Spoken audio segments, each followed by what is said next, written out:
Hey all, it's Tim Cummer again, and I want to talk to you about screen scraping and the loss of privacy.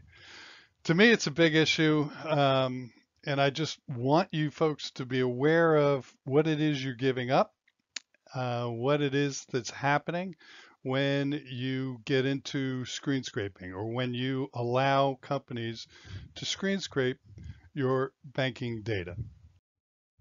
So you've seen over the years, you may have become inured to it, and maybe you don't care anymore, but headlines almost every other month about which bank has been breached, which bank has hackers stolen accounts from. It just keeps happening. A million here, a couple million there.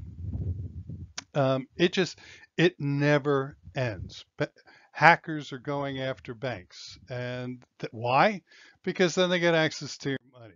And if you look at it, bank data is being hacked at an alarming rate. So yeah, 2013 was a peak, and then 2015, 16, and 17 looked pretty good, but now it's back up again. And unfortunately, we're now in 2021, and this graph only went through three-quarters of 2019.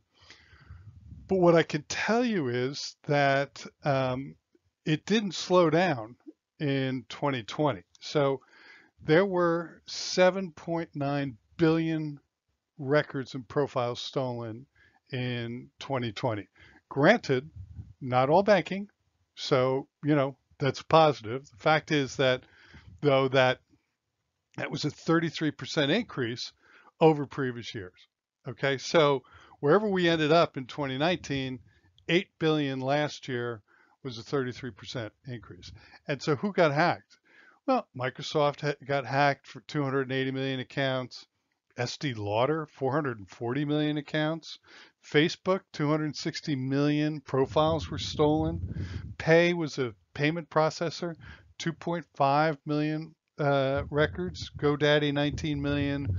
Blackbroad was they do healthcare. They had roughly 2.3 million, and there are a bunch. There's Fifth Third Bank. Well, they haven't said how many users were actually affected by this, but they got breached and they have millions and millions of accounts. And the march continues, the staggering march of hack after hack. We're in 2021 now, and California DMV has already been breached for 38 million records. Mindful dating app, Parlor. We all know about Parlor. 70 terabytes worth of private messages and conversations, encrypted messages downloaded, Ubiquity. So look, breaches are happening all over the place. Why? Well, if I can get your credentials, I can have access to your information. I can sell it.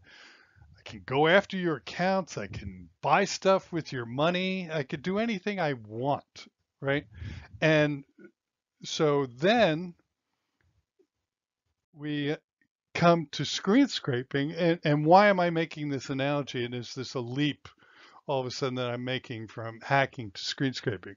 The answer is not really, because when you find that next greatest app, time for a new normal, here we go.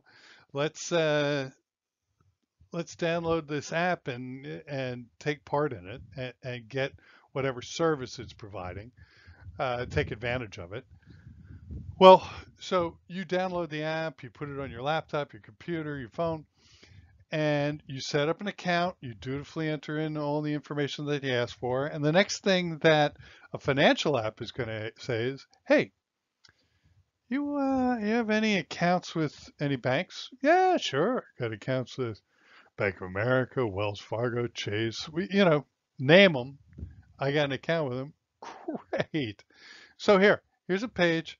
Just enter your user ID and password into this page and we'll do the rest. So all of a sudden, you're now handing a third party willfully, voluntarily, the credentials that everybody's trying to hack for. You're giving it to a third party. And I want you to keep this in mind, that whatever you have access to in online banking at whatever website you or whatever bank you bank with, they have access to this very same stuff. So you think, like with a Venmo, well, hey, it's a payment app.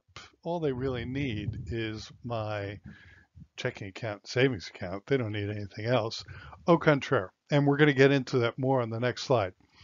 But every page, your profile page listing your phone number, your address, dependents, what have you, profile pages, account pages, transaction pages, every historical pages, if you have signed contracts with the bank, all of that is available to the screen scrapers.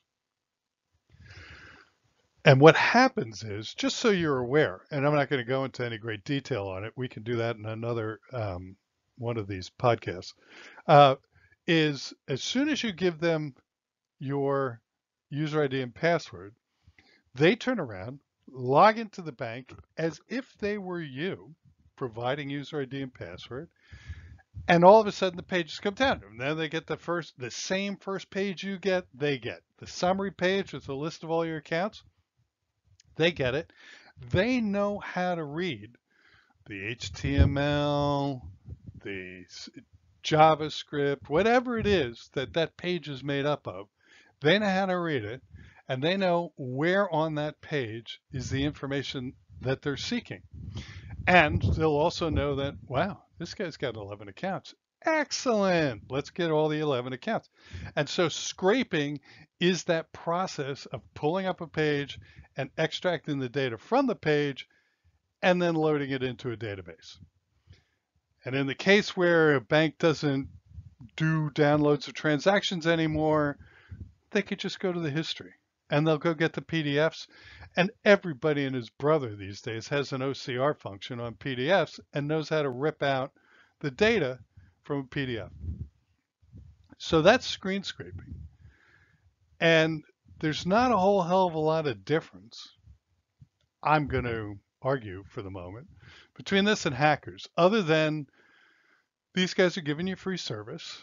You're getting value out of that free service, and more of that on the next slide. But you don't know them. You know who they are. All you know is that they've got this service, okay? So you really think it's wise to be giving your creds to a third party? Let's just go over this. So, because when you give your credentials away, just keep this in mind. Your bank can't protect you any longer.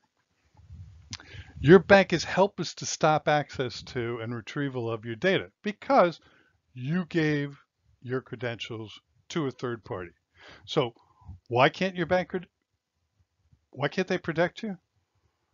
Because they can't tell the difference. They don't know that it's not you logging in. They're just seeing somebody. Now, little secret, you and I know, they could go and look and query the IP address and say, well, Tim's not in New York anymore. Tim's in Wyoming. Should we raise an alarm? And generally they'll say no, because they don't know. They think it's you. And, you've given them the ability to log in. So in one sense, you're like my little rascal buddy here. You could be throwing money out the door because you're giving third party access. And the thing is, you don't know how secure that third party is. All you know is that they're very good at providing whatever service it is that they give you. But now let's go a little bit deeper into what I'm talking about and why I have this concern for you and your family and the rest that are using these apps. What's happening to your data? How's it getting processed? How is this? It's a little look behind the scenes of screen scraping. From your point of view, the way you think things work is here's a web page with a list of transactions, and that's going to the fintech. The fintech is munging away at the data and giving you wonderful screens. Well, no, that's not what happens. The fintech doesn't have the wherewithal to go figure out how to screen scrape data from 16,000 different financial institutions, and you better have ability to do all of them, or else you start losing clients right and left and you start getting bad reviews. So what happens is the fintech contracts out to an aggregator. The aggregator's sole purpose in life is to go out and screen scrape data from 16,000 North American financial institutions and all their web pages. So the fintech gives the aggregator your credentials. The aggregator goes and retrieves your data, passes it back to the fintech, who then gives you all of that great stuff that you signed up for in the first place. But here's the thing, and I mentioned Venmo earlier, and I shouldn't have in that context, because if you think about it, Venmo is a payment app. So they really are only interested in your checking and savings account. They want to know where to deposit funds to who's ever sending you money and where to take the money out of from which account do they take their money out of when they're sending money out to somebody, paying a bill. Well, so the Venmo, that fintech sitting over there on the left-hand side, only wants checking and savings account. They don't care that you have a mortgage. They don't care that you have kids accounts. The aggregator does, because the aggregator is going to now take all that data and they'll look at it, they'll munch it, they'll do their own AI on it for whatever, and they'll sell it. The fintech, they'll get what they need, and if they're in need of, if they're a personal finance manager, and I'm not going to name any, but if they're a personal finance manager that's showing you your accounts and your net worth and how to pay off your bills and all that, they're very interested in knowing what your credit card bills are and in knowing what your mortgage is. And they want to get your mortgage details so that they can sell you a cheaper mortgage. So they're in the business of trying to sell your data and to sell you on other financial products. That's how they make their money. And the aggregator is also, they're not interested in selling you more financial products because you don't know that they're in the pipeline. But they're interested in selling your data to any of the consumer companies out there who you have dealt with in the past, or who you've made transactions to other vendors who they've seen, oh, you know what? If Joe likes Starbucks, and he's from New York City, he probably also likes the sushi bars. So they'll be able to put those patterns together, and they're going to sell that data to the highest bidder. And then that person goes on to Facebook and buys targeted ads on Facebook, on Google, or whoever, and that's why you see products following you around wherever you go.